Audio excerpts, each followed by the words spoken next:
Hi there, I'm Eric Wordweaver Sjerven, Gothi of the Ridgar folk here in East Texas, and I'd like to welcome you to The Raven's Call. This is a show where I ramble on about different heathen-related subjects, just kind of whatever strikes my fancy, sets my mind on fire at the time. Big UPG warning at the beginning of this, like always. This is just the view of one heathen here in East Texas, kind of the way I go about things and the way I see the world.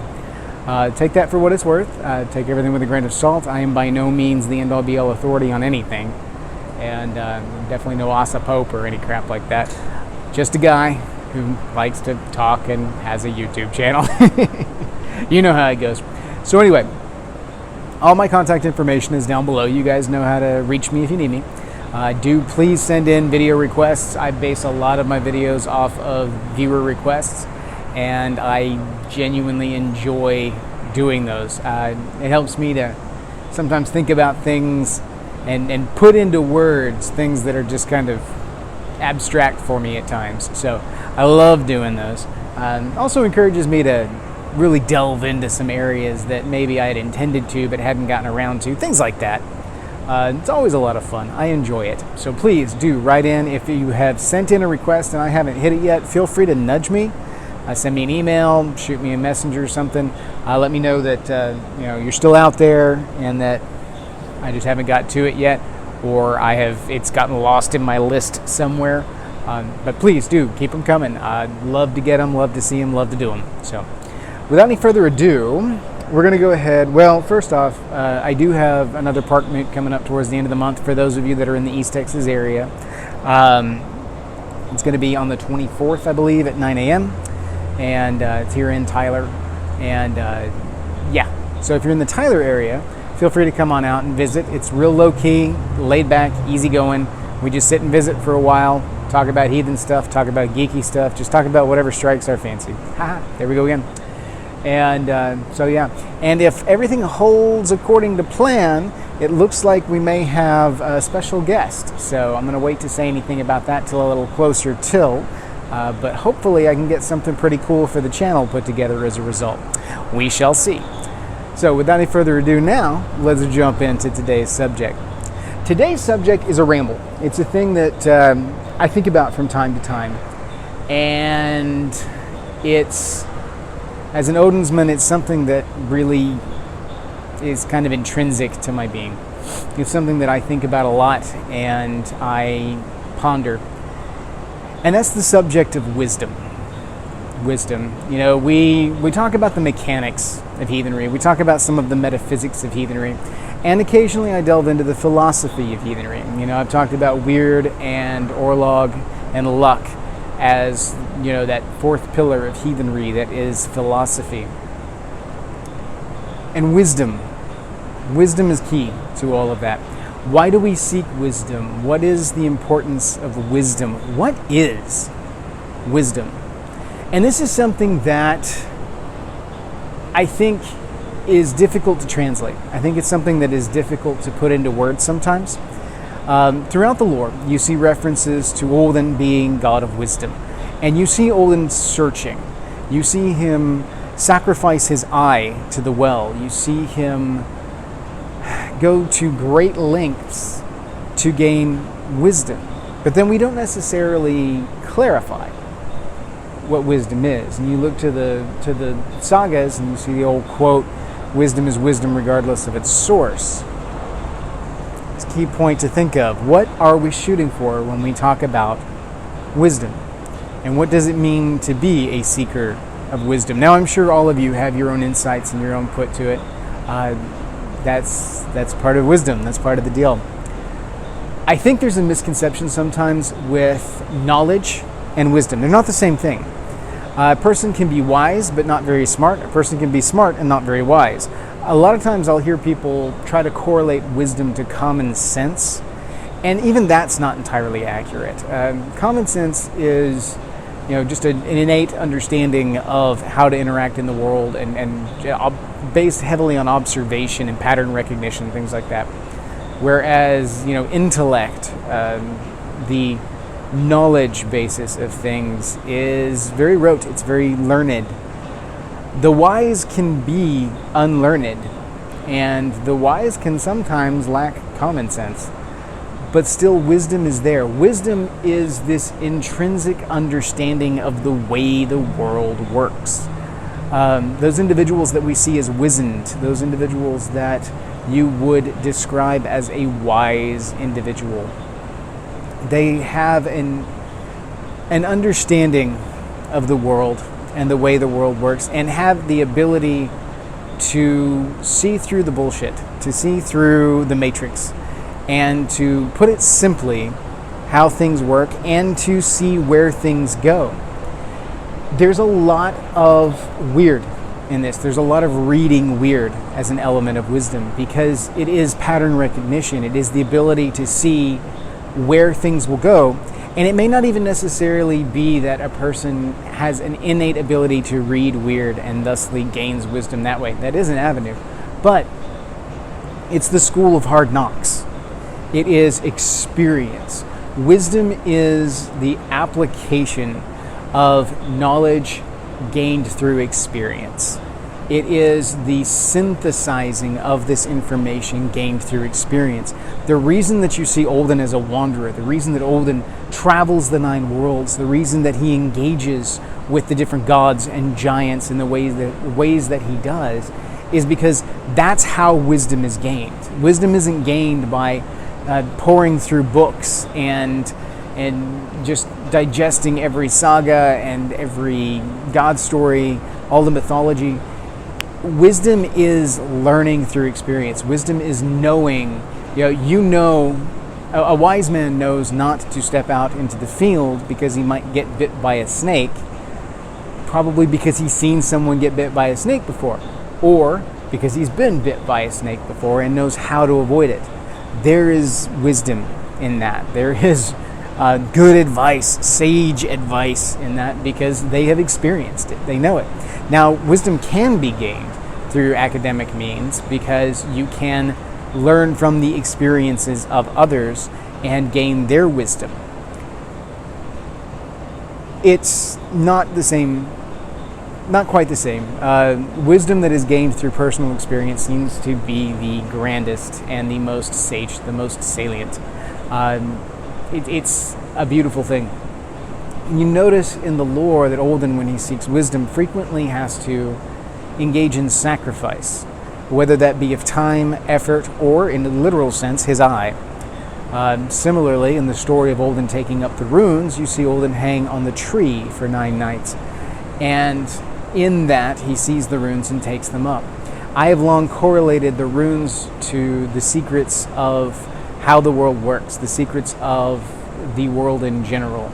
And I personally, keep in mind, personally, UPG, see Olden's time on the tree as self-sacrifice, himself to himself, in order to gain a deeper understanding of the programming, the workings of the world around him. If you look to the runes like Isa is a rune that is frequently seen as ice, and it's typically seen as a damaging rune. But it is also the rune of stillness, of patience, of that moment of frozen contemplation before action. It is a deeper thing than what you will just get out of some how to read runes book. There are deeper meanings to each of the runes, and the deeper that you search in them, the more wisdom you gain from them, the more understanding of the world and the people around you that you gain. And it's a journey. It is a journey. The reason that Olden travels the 9 worlds is because wisdom cannot be gained by sitting on one's laurels. It has to be sought out. It has to be experienced to be gained. In the Olden world, it was a common practice for educated men and women to travel the world as part of their education, which is part of how we think that some of the stories from Iceland make it back over to the mainlands and get incorporated in different ways. It's also a theory behind the Christopher Columbus expedition, because there is a theory that Christopher Columbus, as a learned individual, would have traveled throughout Northern Europe as part of his education. And from the sources that I read, there's a large possibility that he would have at some point in time perhaps visited Reykjavik or Iceland in general, or at least the north, and have learned of Leif Erikson's travels and the existence of the land to the west, thus making the voyage of Columbus to the North America something based on the wisdom of others as opposed to necessarily itself, rather than the story that gets passed down of we're seeking the fastest route to the Indies and all this stuff. It's like he may actually have known there was something there and was seeking that out as a result of exposure that he got during his travels. But again, the idea here is that travel, or going out in the world and experiencing, was seen as highly valued. It was seen as a source of wisdom. And I definitely am of that point of view. And it's not even necessarily going out and searching the world over. There's great wisdom to be gained from searching the world over, but searching your world around you, looking through your world around you, opening your eyes and looking for deeper wisdom in the areas all around you, stepping outside of your norm and thinking about things from a different avenue. There are great insights that can be gained. There are deeper meanings to, you may pass by a park every day and have never stopped because it's just a natural facet of your drive to work. But stopping there and listening to the trees and listening to the wind might inspire some deep insight that you would have otherwise not gained had you not ventured out of your normal path. Chances are pretty good you've seen everything there is to see on your normal path to and from work. Sometimes it's good to step outside of that, to travel, to take a risk and see what you can learn. It is a risk, as you can see from the lore. Not everything works out in the favor of wanderers, especially if you look at the sagas. But there's wisdom gained, there's experience gained, and that wisdom that you bring home then is applied to the well-being and growth of your hearth. So that brings me back to the why do we seek wisdom? What is the purpose of seeking wisdom? What do we get from seeking wisdom? Wisdom, for wisdom's sake, is not necessarily of high value. It's like you can learn everything there is to know about some obscure historical province in Northern Europe and be very, very learned, be an expert in this area. But if you don't have like a job or something that requires that knowledge, or you don't live in that area, it becomes trivia as opposed to useful information. And therein is one of the key elements to wisdom, is that it is pragmatic, it is useful. We seek out wisdom to bring back gainful knowledge that will help the tribe, help the clan, help the hearth to survive. We seek wisdom from our ancestors. We seek wisdom from those individuals that have experienced and have learned, like a farmer who has spent a couple of decades farming and working an area in your area, has dealt with the seasons, will know when to plant things, will know what soil is good for what to plant next to what. You can read a number of these things in a book and extrapolate this information, and then through trial and error you can gain the wisdom yourself. But again, it's through experience, it's through trial and error. You have to see. You can learn the information, but Sun Tzu, Art of War, no plan of attack ever survives the first contact with the enemy. You go through and you experience. You fail, and you learn from your failures. You figure out what works and what doesn't work. From that, you begin to build a wisdom base, not just a knowledge base, but a wisdom base. Wisdom almost comes with a judgment on the information that is involved.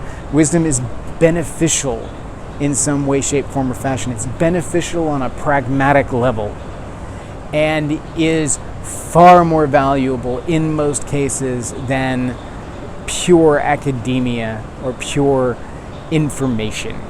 I can know all there is to know about, the difference between coral snakes and king snakes as based from a book.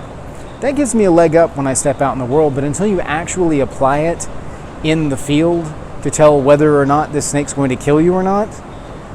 Variations, deviations from what's in the book are going to throw you off. You're going to get out there and misjudge one. You're going to second guess yourself. The knowledge that you gained from the research is helpful, is beneficial, but it becomes wisdom when you can actually practice it and you can gain from it in a real pragmatic way.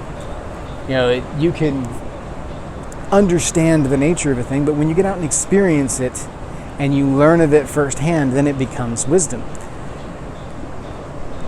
That's why we seek wisdom. That's what we look for the benefit of our tribes, for the benefit of our hearths, to help with our survival, to help with our growth. Therein is the secret, in my eyes at least. And this is why I look to Odin frequently. And I try to go back and I look at the stories of Odin. And I look at some of the other seekers of wisdom in the sagas. Those that strike out and seek insight, seek wisdom, seek experience, or gain it whether they realize they're searching for it or not. They may not be seekers per se. They may be exiles. They may be, like if you look at the story of Egil Skallagrimsson, there's a lot of wisdom gained there. He's a wise individual to begin with, but he gains a lot of wisdom through his experiences in his wanderings. And it's not necessarily something he went out seeking, but it's something he gained nonetheless because of experience. Wisdom is something that accrues over time. It cannot be just instantly downloaded. You can learn from another individual, try to gain their wisdom, but until you actually turn it into wisdom, it's just more information. They can give you wonderful insights, wonderful tips, and they're still just tips until you integrate that into yourself. So there's a level of integration with wisdom as well. Something has to be fully brought in and incorporated to become wisdom. And then that individual who has incorporated those things, who has learned those things and has embraced that information, that understanding of the world, the pragmatic application of this information, that wizened individual can then impart that wisdom onto others. And then you get teachers.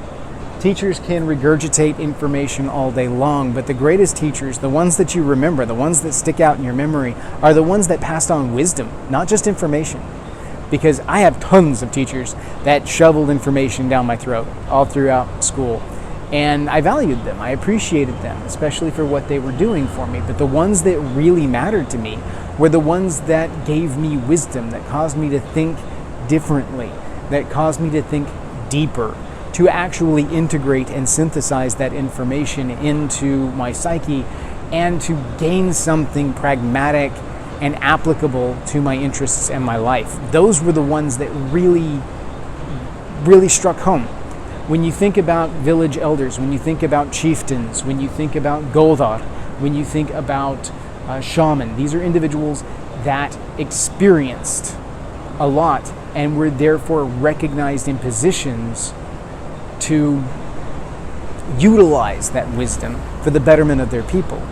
And this is what we seek. We seek wise individuals. We gather around wise individuals and we try to gain wisdom from them so that we can then benefit our hearths. That's the essence of tribe in a lot of ways. Wisdom, I think, is very closely and intrinsically tied to luck. Just like I think it's very closely and intrinsically tied to the reading of Weird and Orlog. Because that pattern recognition, that understanding of the functioning of the world, the practical application of that information. You can read Weird all day long, but if you don't have the practical application, the wisdom to apply it and deal with it and recognize what needs to be done, then it's of little value. I mean, you can recognize the patterns. Anybody that has that ability to read Weird can look at the pattern, can read it, but it's through wisdom they know how to recommend right course and right action. You can recognize the pattern, you can even predict outcomes, but being able to recommend the right pattern, being able to recommend the right course of action, that comes from wisdom. And wisdom comes from experience and understanding and synthesis and all these complex things that go into it. It's not a simple thing by any means. It's ephemeral. It's not tangible. And so it's a it's a thing. It's a drinking game. It's a thing. And it's wonderful. It's fantastic. And I absolutely love gaining wisdom. And the great thing about wisdom is you usually don't know you've gained it until you apply it.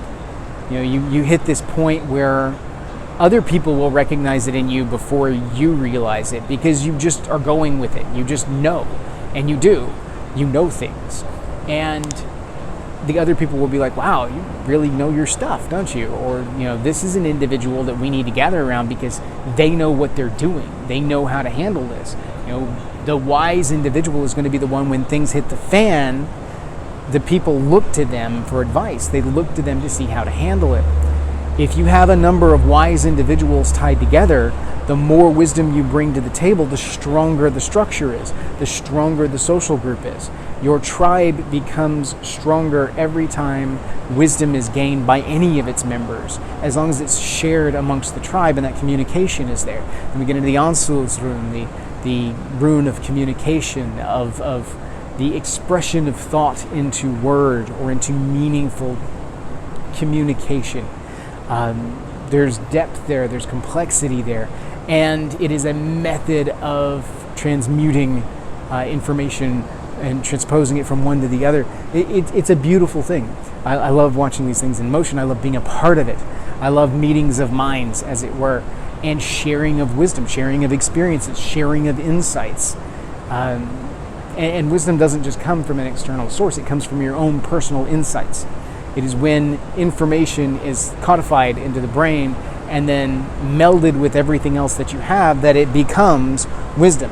The more wisdom you have, the more wisdom you can accrue, because the more you add in there, the more it mixes in and the bigger it gets.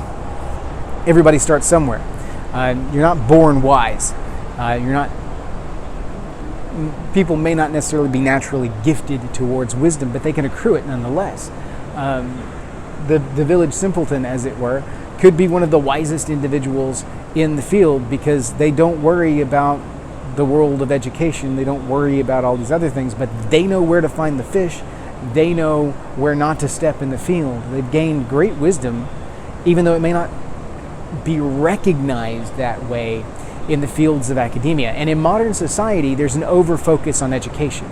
There is an over-focus on the degree, on the title, and it diminishes the value of wisdom sometimes. One of the things that I like seeing is kind of an uptick in trades, in trade schools in the modern society, because for a long time, especially during the 90s and early aughts, there was a big push for people to go to college. You've got to get a bachelor's degree or you're not going to be able to make it in the field. You've got to get a master's degree or you're not going to be able to do anything. If you don't have a degree, you're not employable. I'm like, that's not the point.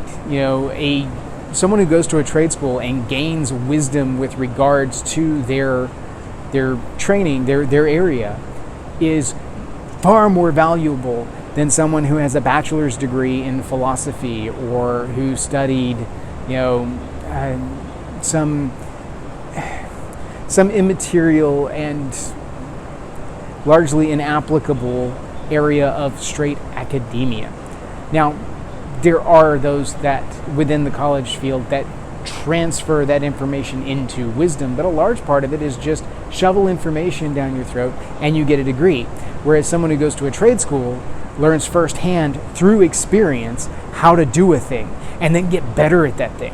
And they gain wisdom from that. And they learn how to apply that in their world around them. And they do just fine. Actually, a lot of times they do a lot better than those individuals who've caved to the pressure to go to college and are now mounted in debt and have no applicable skills. Again, wisdom comes from the pragmatic application. Sometimes it is wiser to go to a trade school than it is to go to college. And don't get me wrong, I'm a college guy myself. I've got degrees. That's my field, psychology. You guys know all of that. And yet, here I am selling shovels and working 2 jobs. There is wisdom in knowing the right action and the way to go. There's wisdom in being able to make the right call, and the ability to make the right call comes from the wisdom. It's so deep, it's so far, and it's a ramble. I know I'm going all over the place, but it's a key element. There's many elements to heathenry that we can talk about as far as what a lot of people would consider virtues or would consider key elements to kind of the heathen worldview. And wisdom is one that gets given lip service because I don't think people understand what wisdom is. So many of you out there are so wise and don't even realize it because you may have given in to the idea that you have to have a degree or you're not, if you don't have the title, then you're not worthy. You're not wise unless you've got all of the stuff. I'm like, no. I know individuals who have never been past high school. I know individuals who dropped out in high school and have gone out into the world and have great wisdom and are incredibly wise. They are, and they are the individuals that people turn to, even standing next to a guy who's got a degree and doesn't know left from right when things get real. So, real world experience, real world pragmatism. Pragmatism is one of the key things in heathenry. So, make of that what you will. Hopefully this gets you guys thinking a little bit. I'll do some more of these weird kind of avant-garde videos here in the near future. Stay tuned, and may your hearth fires burn bright. Hail.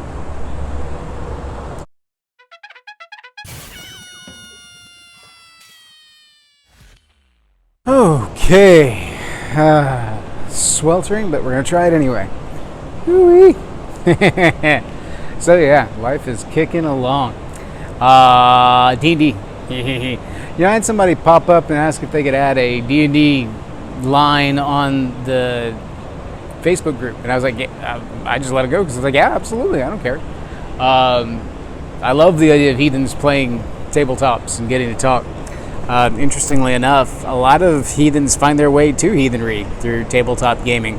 Experience through different gaming systems exposes them to the gods and gets them to thinking, in a polytheistic way, and then all of a sudden through role play they realize, hey, there's some truth to this. And so I love seeing those kind of things. I love seeing that play out. Hell, I may even do a full video on it at some point in time. Gateways into heathenry, as it were. So we had a session this past weekend and it was fantastic. We achieved big exposition dump, actually about a 3-hour exposition dump, because we were going to do the exposition dump at the end of the dungeon in the last session, but it was way too late. We were all fried and blah, blah, blah, and it would have been rushed and it wouldn't have been as good. So we decided to wait and put it off until the beginning of the next session. And so we did. And it was good. It was enthralling. I did a lot of storytelling, a lot of world building for the characters. The whole idea was I had them go through, I had them go through a little bit of stuff, and then I threw them into a dungeon that set the stage for the exposition dump, and now they have all the backstory that they need to start out in the world. And then this last time I cut them loose on the world. We went full open world. So, for dungeon masters, don't be afraid to railroad at the beginning and then cut people loose. Sometimes it actually works out really well to start a campaign through a little bit of railroad and then back off and let them just be wide open. Just don't railroad too much, unless that's what your players like. A guided story sometimes can be exactly what people are looking for. With my group, they want the free reign to run around the world and get up to the antics and, D&D. And we just had to get through the prologue part. And so this last session, I cut them loose, and they did what any party does when you cut them loose after railroading them through a dungeon. They went shopping. We had a great time. They went through a lot of magic items. They visited all the shops in town, kind of got a plan for where they were going to go next. And we spent, it was a 7.5-hour session. And so I imagine better than half of it was just them shopping and doing random around town stuff, which was cool. I loved it. It was fun. From a DM's perspective, the way you make shopping interesting is for the little minor items that they want to do, like guy wants blacksmithing tools, or somebody needs to get some minor supplies. Just tell them they go to the market, they find what they need, mark off the price, it's fine. I don't role play all of the little minor things that go along with that because it gets tedious. That's not as fun. Nobody wants to go unless your team wants to do that, and that's a level of immersion that they need. But I give them the immersion in the magic shop. And the way I run my magic shop, because a lot of people are dodgy about whether or not they put a magic shop into a campaign.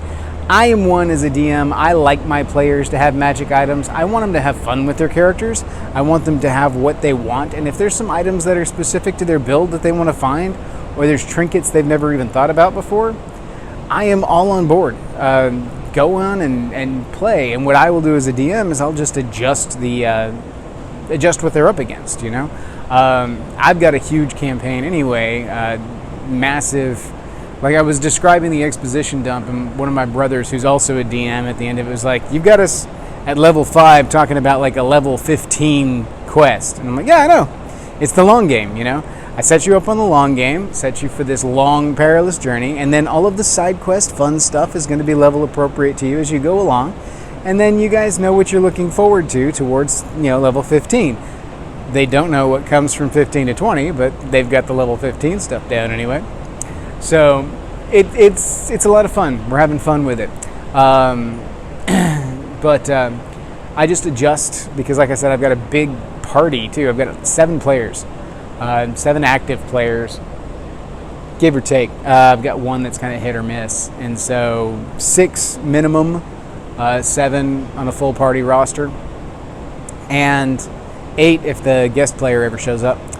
And so none of the basic encounters are leveled for that. None of them. They're all set to basically a 4-man group and no magic items. And there's some other factors that go along with how they calculate challenge rating and things like that. So I figure out what they can handle and I homebrew. I take whatever monster it is that I'm going to put them up against. I max out the life bar. Sometimes I extend it beyond what it is, depending on, a lot of times the damage output is fine. I don't want to kill the party outright, but I do want them to have a challenge. So a lot of times what I'll do is I'll leave the damage output where it is, and I will extend the life bar significantly so that the creature gets more rounds to do the normalized damage. But if they don't seem to be doing enough damage, sometimes I will go in and tweak the damage a little bit, add extra effects, or my favorite thing to do is to take a fairly regular creature and make it legendary. I will push it and pump it up a little bit, give it legendary resistances, give it legendary actions, and maybe a couple extra attacks for options and things like that. Maybe give it a lair. And this takes what would normally be a medium to easy encounter and jacks it right up there to hard or deadly. And I don't really have to come up with a new creature. I just have to mutate the one that I've got just a little bit, tweak it some, and they have a lot of fun with it. But we spent an entire session doing magic items and stuff like that. And so the way you make that interesting is you come up with your shopkeep and you make your shopkeep memorable. Mine is Grigor Ashenvale, who is a Genasi, and of course I play my Genasi with a heavy Russian accent. They come into the shop and he's like, "Hello! Welcome to Crystal Caldera. I'm Grigor Ashenvale. How can I help you?" And they absolutely love it because he's larger than life. He's funny. He bats back and forth with them. There was one that was kind of making fun of his accent because he's kind of a mimic, and that's what his character does. And so we got into the "hello," and he would go "hello," and I would go "hello," and he would go "hello, hello," and we'd go back and forth for like 5 minutes just with the "hello," and they had a blast with it. I find that creating memorable characters helps them to enjoy the shopping experience a little bit. They get a brief comedic interaction, especially if they're lighthearted. I don't recommend dour, sour, battle-weary guys unless they have like a dry, witty humor kind of thing. For your main shopkeep, the main one that they're going to go to, like your magic item shop, because they want somebody that's going to be fun and interactive, but kind of a sidebar thing. They want to have fun with the interaction without it being annoying. Like my little gnomish artificer who does the trinket shop. I designed some clockwork stuff, like a shield that will, the Captain American shield kind of thing, auto shield, and it's just a shield. The only difference is that it's worn So it frees up a hand for a blade singing spellcaster, and he doesn't have to don it. He just shunk and it's out. It's a minor thing. It's cosmetic at best. It has the same stats as a regular shield. There's nothing magical about it. It's just mechanical. And he was like absolutely all over it. I didn't really think they'd go for it, but that shopkeep was this annoying little gnome who was just ramped up and ready to go. And it was a lot of fun. He enjoyed it. And you don't have to be able to do all the voices for it to be fun and entertaining, but it can be. You know, I enjoy doing all the voices. Imagine that. Fancy that. Look at me. Of course I like doing all the voices. That's just what I do. So I like to go through and create characters that are memorable and fun. But to other DMs out there, don't be afraid to let your characters run around and do crazy stuff. Let them have a shopping episode, as it were. Let them run through and have a session where they do nothing but dork around in town and shop. My players had a blast and they walked away from the session rolling minimal dice and doing very little actual like plot progression beyond the exposition dump at the beginning, and there was no combat whatsoever. They just role played amongst themselves and shopped and had a good time. It was great for team building, great for character building, and they had a great time. They were just beaming afterwards, had fun, and we didn't do anything but shop, and they had fun. So I have plans to throw more money at them and let them go and do some more shopping later on. But they've got to go do the work first. Anyway, with that, we're going to go ahead and jump into today's episode because I've talked about D&D for like 10 minutes now, and that's not what this podcast is about. So ready? We're live in 3, 2, 1. Let's jam. Hi there. I'm Eric Wordweaver Sjerven, Gothi of the Ridgar folk here in East Texas.